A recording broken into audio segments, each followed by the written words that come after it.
Mario. Everyone knows him.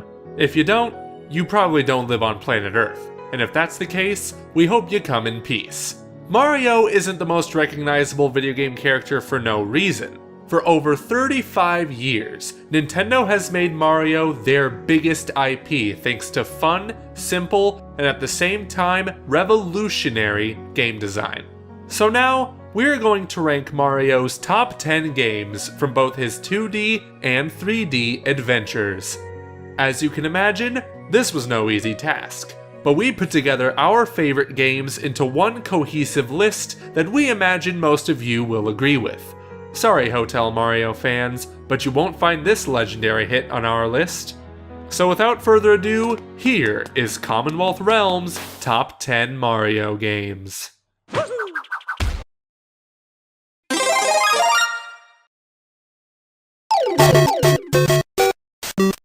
You're probably wondering why Super Mario Bros. Is the lowest on our list.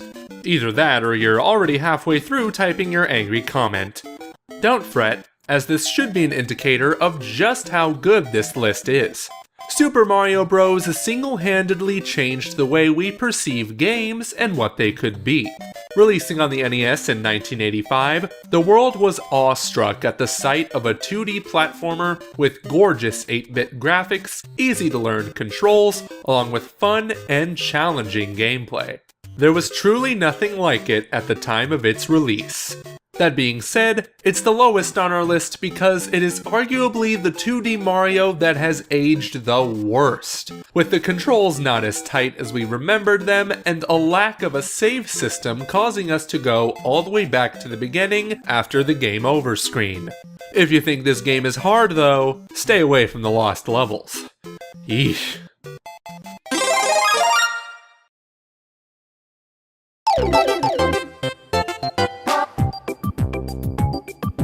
Thanks to the success of New Super Mario Bros. On the DS, Nintendo decided to tickle our nostalgia bones once again by bringing the franchise to the Wii, making it the first 2D Mario game released on home consoles in 19 years.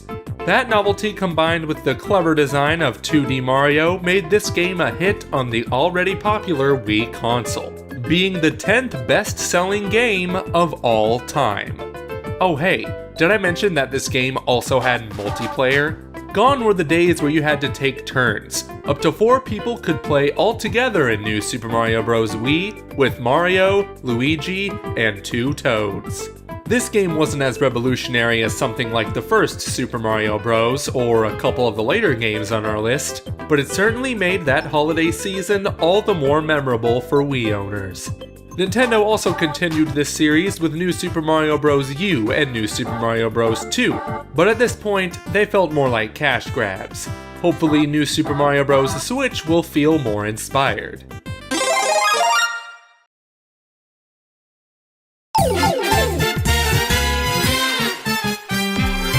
Nintendo fans were itching for a new 3D Mario game for Wii U, and what they got was something new and yet very familiar.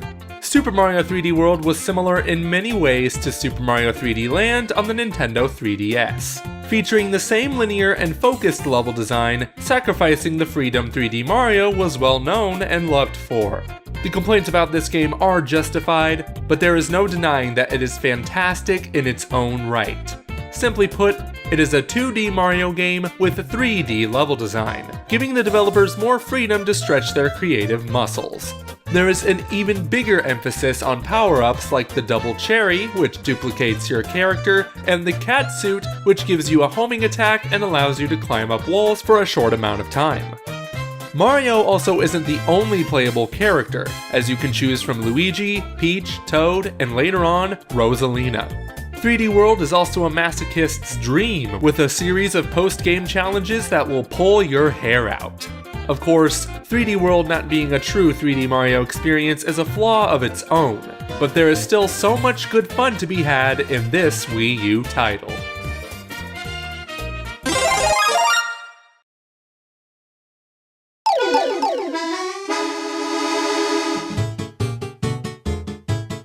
Coming in fresh off the success of Super Mario 64, Sunshine had a lot to live up to.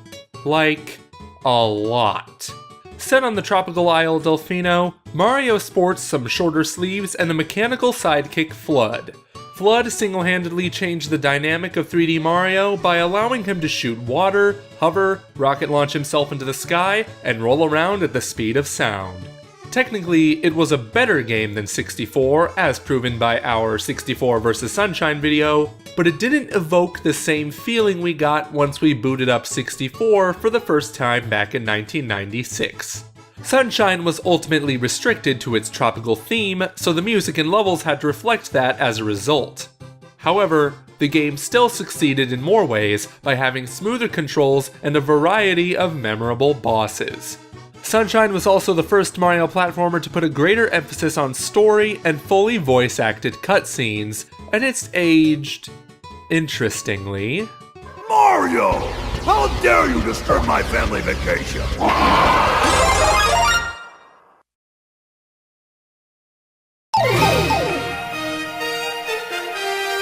Ooh boy. What are the first words that come to your mind when you think about Super Mario Galaxy? For me, it's grand, epic, and, pun intended, out of this world. Galaxy is a masterclass in level design and most notably, presentation. If there is one thing we have to hold this game in high regards for, it's the orchestral soundtrack composed by the legendary Koji Kondo. Not only that, but we were then introduced to Rosalina, who delivered the most heart-wrenching origin story in Mario history. It's details like these that make Galaxy hold a special place in our heart.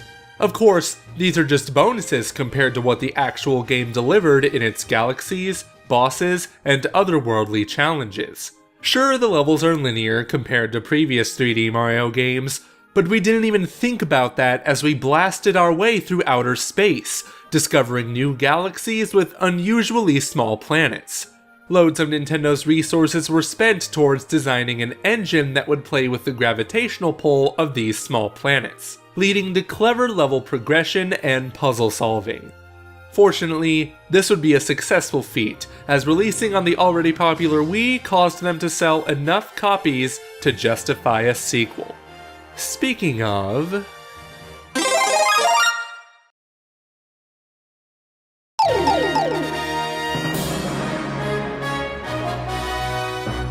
undoubtedly better than the last, Super Mario Galaxy 2 was a much more realized version of the ideas introduced in Galaxy 1.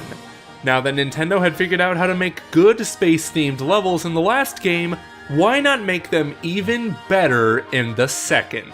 Though it is a bummer that Rosalina was barely a part of this adventure, Galaxy 2 contains new galaxies that truly take advantage of the gravity-based gameplay. It was an expensive engine to make after all, so why not take full advantage of it? And this sequel definitely delivered, including some additions that couldn't be put in the previous game. Like Yoshi. Oh Yoshi, how we love you.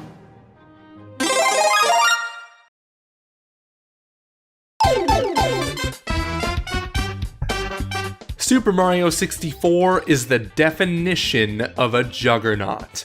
It was by no means the first 3D game, but it demonstrated how to make a great 3D game, introducing such features as a controllable camera and a triple jump ability. Rather than making this a traditional Mario game where each level was getting from point A to point B, the developers went back to the drawing board to discover a new way to play Mario in the third dimension. What they came up with was a series of 15 courses, most of which had a maximum of 7 power stars to collect. This formula would carry on to the rest of the 3D Mario games with the exception of 3D World, and it has worked ever since. 64 also included some memorable courses and moments like these. Some things about Mario 64 haven't aged so well, like the slippery controls and the repetitive Bowser boss fights.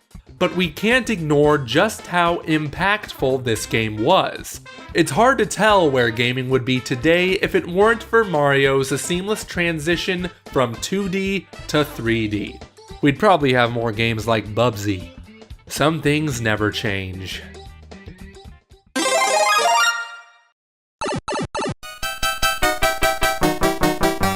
After they slapped a Mario skin on Doki Doki Panic and called it a sequel, Nintendo decided it was time to shake up the industry again with Super Mario Bros. 3.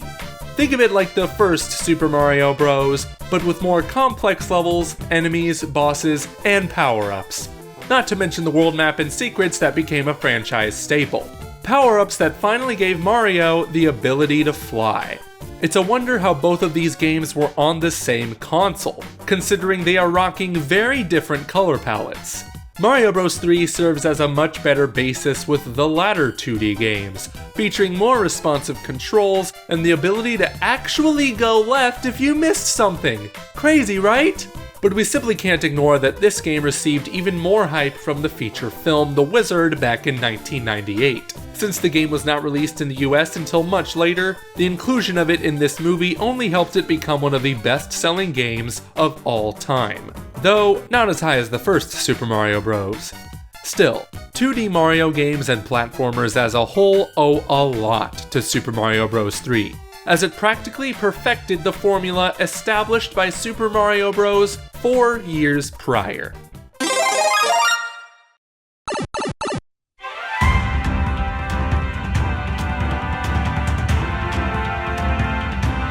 Are we premature for putting this game on our list?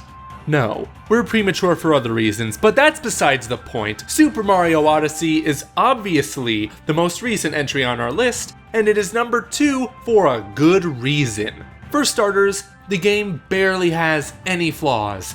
It has never glitched out on us once, and it does what it sets out to do perfectly, which is why we gave it a 100 in our review. It takes what we love about 3D Mario and fixes what we found annoying about 3D Mario.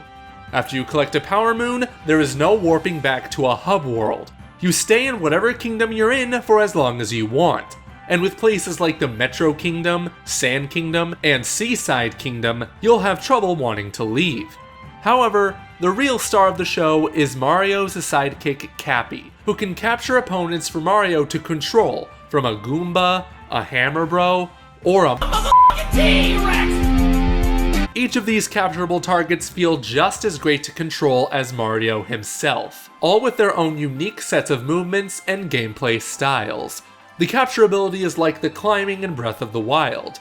We didn't know we wanted it, but we're glad we got it. Super Mario Odyssey is certainly a contender for Game of the Year 2017, but it still has not managed to top our number 1 pick.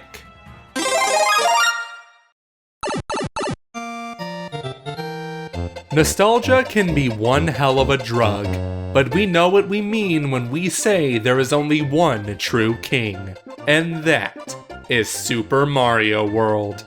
This game's goal was to take everything Super Mario Bros. 3 perfected and amplify it up to 11, making the platforming perfect, the secrets plentiful, the levels amazing, and the game timeless. Exploration was also a key factor, with branching paths within stages and the overworld map itself. Advice for newcomers: don't forget to go left to activate that yellow switch. You'll thank me later. Yoshi was also introduced in this grand achievement in game design, and he was as hungry as ever before. He was popular enough to have the sequel be just about him, Yoshi's Island. A great game indeed, but completely different from the miracle that was Super Mario World. Mario has had a lot of great games over the past 36 years, but we believe that it is Super Mario World that solidified his role as the most recognizable video game character of all time. And those are our picks for the top 10 Mario games. Do you agree with us? If not, post your own personal list in the comments section below. Each Mario game is special to different people, so we would love to hear your guys' opinions. A very special thanks goes to our patrons, including royal producers Transcendent Sacred Courage and Kenyatta Ali, for their generous contributions to the realm.